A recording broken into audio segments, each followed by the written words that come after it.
జింక బద్ధకం. పూర్వం చిత్రకూటం అనే అందమైన అడవి ఉండేది. పచ్చటి చెట్లతో, సెలయేర్లతో, రకరకాల పక్షులతో, జంతువులతో కళకళలాడుతుండేది.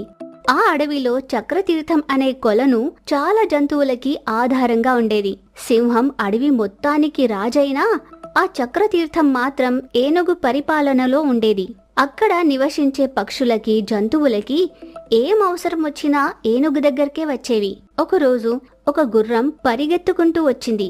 ఏంటి గుర్రం, మన ప్రాంతంలో ఏమైనా సమస్యలున్నాయా అని కనుక్కోమన్నాను కదా, దాని గురించి మర్చిపోయావా?